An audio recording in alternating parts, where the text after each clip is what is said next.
A ironia e o sarcasmo são a nova forma de oposição política e se tornam hinos de grandes campanhas populares. A gente não sabemos escolher presidente, a gente não sabemos tomar conta da gente, a gente não sabemos nem escovar o dente, tem gringo pensando que nós é indigente. Inútil! A gente somos inútil! Ainda em 1964, o Samba Opinião de Zé Quete e Carcará do João do Vale iniciaram a reação em cadeia. Resposta ao golpe militar de 64, as músicas de protesto foram se transformando de acordo com as condições de temperatura e pressão do regime. Eu acho que uma das grandes diferenciais, assim, pelo embasamento do rock de Brasília, foi justamente o nosso contato com o poder público como banda de garagem. Apesar que ninguém tocava em garagem, a gente tocava embaixo do bloco, então banda de bloco, né?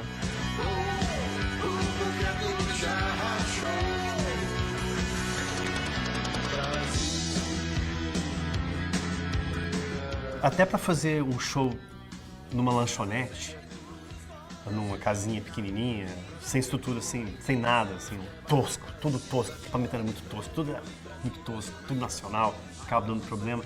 Até para fazer um showzinho assim, a gente tinha que ir na censura e ter o carimbo, né, das músicas liberadas. E é claro, é censura, a gente está levando para o órgão, então ficávamos com medo. Mas pensando bem em retrospecto, você realmente achava que todo showzinho, shows que nem eram anunciados, show de lanchonete, domingo à tarde, sabe?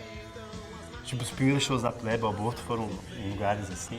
Você acha que tinha um cara da censura tentando seguir a letra, anotando, sabe? É ridícula essa noção, né?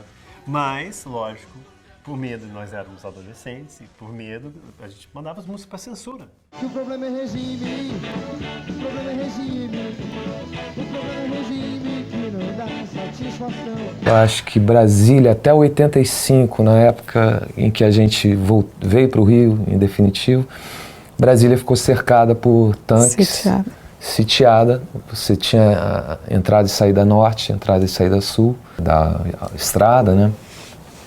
Fechado. Você passava por camas de prego, soldados, tanques e ali era isso. Você não podia. Eu vi pessoas com bandeira do Brasil sendo presas. Então é muito estranho, tipo, o Brasil entrando dentro do camburão, polícia prendendo e levando, né? E isso, bem, enfim, foi na época, quando foi as manifestações aqui, diretas já, foi mais ou menos, né, nessa época aí.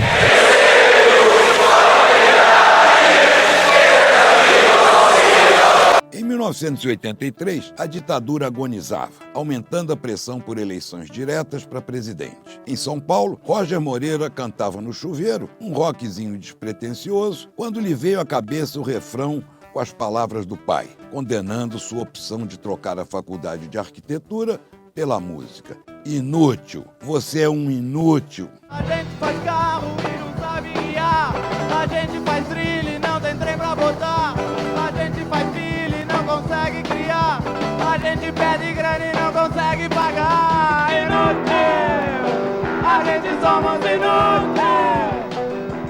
Abusando intencionalmente dos erros de concordância, generalizou o sentimento de impotência nacional. Éramos todos inúteis, incapazes de votar para presidente e decidir nosso destino.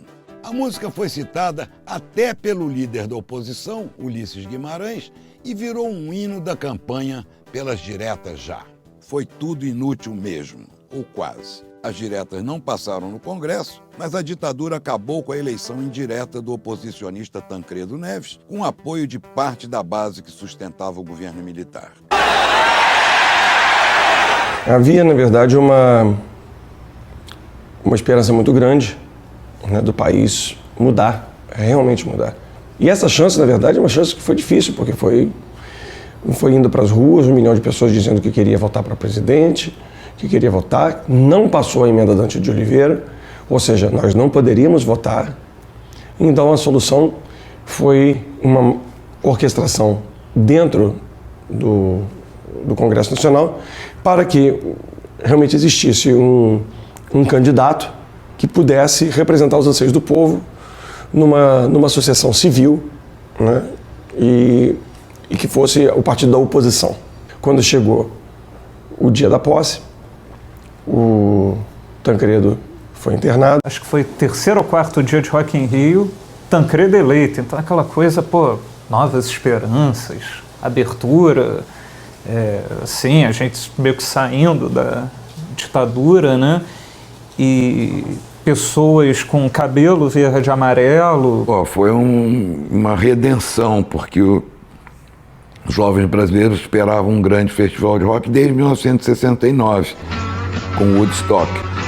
Não tem Woodstock na ditadura, não existe essa possibilidade. Então, com um atraso de 15 anos, que o rock começa no Brasil, nos anos 80, esse movimento de rock como movimento, que no Brasil começa só nos anos 80, e o Rock in Rio foi, finalmente a gente tem, para mim, que sonhava com esse Woodstock, foi uma emoção enorme, né? E teve shows memoráveis.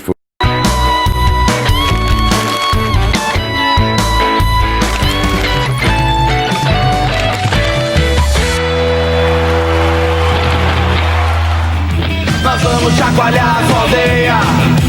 Mistura sua laia, o foge da raia. Sai da tocaia, pula na baia. Agora, nós vamos invadir sua praia. Só com a vibraninha mesmo. Mistura sua laia, o foge da raia. Sai da tocaia, pula na baia. Agora, nós vamos invadir sua praia. Essa geração 80, ela é rica em vários aspectos. Que a gente botava os dedos na ferida. A sair do underground, sair de ser marginalizado. Podia se fazer tudo, tudo era possível. Não estava tudo aí. Isso é Brasil. Uma vez no Morro da Urca, o Renato Russo me falou que os anos 80 eram os anos 60. Justamente porque, vamos dizer, tudo que aconteceu lá fora nos anos 60, de revolução nas artes, na moda, veio acontecer aqui nos anos 80 e de repente nós tivemos uma ditadura. Então várias gerações foram sufocadas. Como aconteceu nos anos 60, a música foi catalisadora. As coisas começaram a acontecer em torno da música, mas foi para todo lado. Para a poesia, para as artes influenciou tudo, moda, né? Cinema, foi tudo. Moda, cinema, literatura. É a nossa década de 60, acho que o Renato tinha razão. E é um tema para reflexão, né? O que o Brasil dos anos 80 tem de tão similar com os Estados Unidos dos anos 50? Eu tenho uma teoria. Ninguém aguentava mais nos Estados Unidos o tal American Way of Life, aquele momento de abastança do Eisenhower e do macartismo, né? Então, houve o Howl, o uivo do Allen Ginsberg, que é o primeiro que sai, que é um grito lancinante. No Brasil, anos 80, ninguém aguentava mais aqueles milicos no poder. Então, daí os livros da geração Beat chegam nessa época, o rock paulista surge nessa época, o Lira paulistano, o Itamar, tarará, aqui no Rio de Janeiro, Blitz, depois vem logo o Rock in Rio, né, e aí chega de milico. E então chega na hora certa. Então há um paralelo, há uma similitude de épocas, claro, guardadas distinções, há também grandes diferenças.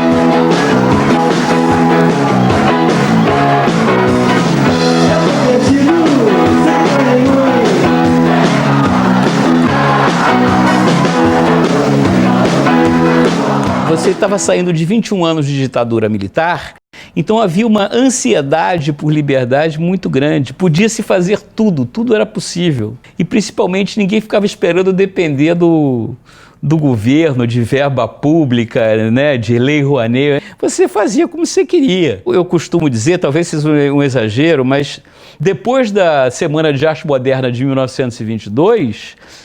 depois da Tropicália, eu digo que a geração 80 foi o último movimento cultural completo que teve no Brasil, que se vive até hoje. Antes, a música de oposição pedia liberdade e democracia. Depois, passou a ridicularizar pelo humor e o sarcasmo. E, finalmente, lançou uma nova plataforma política que ia além, exigindo comida, diversão e arte. Comida é água, comida é pasto. Você tem sede de quê? Você tem fome de quê? Lançada pelos Titãs em seu quarto álbum, Jesus Não Tem Dentes no País dos Banguelas, Comida se tornou uma das músicas mais emblemáticas do espírito da banda. Cantada por Arnaldo Antunes, replicada pelo coro de uma ópera punk rock teatral, a música explodiu como uma nova forma de manifesto político e social anárquico, muito além dos slogans ideológicos e dos lugares comuns da rebeldia juvenil. Entre o rap e a declamação poética, famintos por diversão e arte, os Titãs metralhavam os versos antológicos de uma das melhores letras da década. A gente não quer só comida, a gente quer comida, diversão e arte. A gente não quer só comida, a gente quer saída para qualquer parte.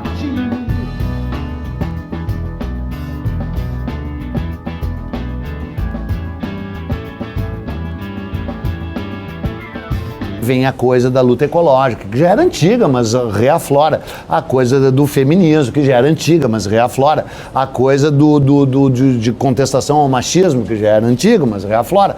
E tudo isso. E aí isso não cabe só na luta política, né? Isso havia em tudo, na música, nas artes plásticas, no teatro. As pessoas estavam afim, no vídeo também.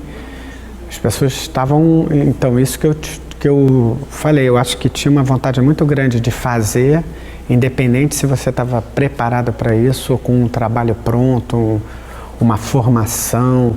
Não existia muito isso. Essa formação ela era muito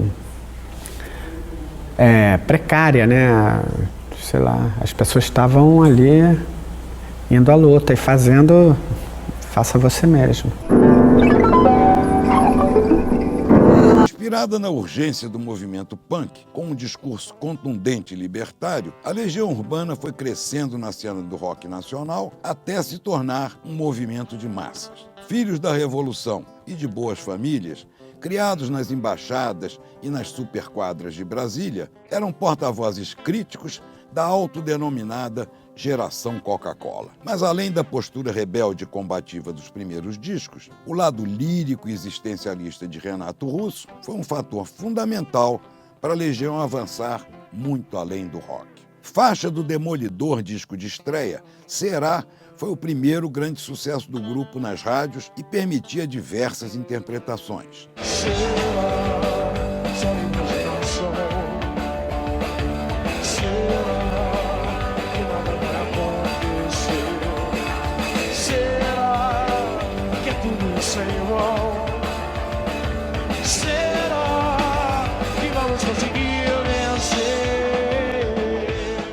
Os versos iniciais, tire suas mãos de mim, eu não pertenço a você, soavam como uma ordem expressa de combate à sociedade opressiva. Mas, antes de tudo, era uma poderosa canção de amor, em que o poeta tenta usar da razão para sobreviver à paixão avassaladora que o consome.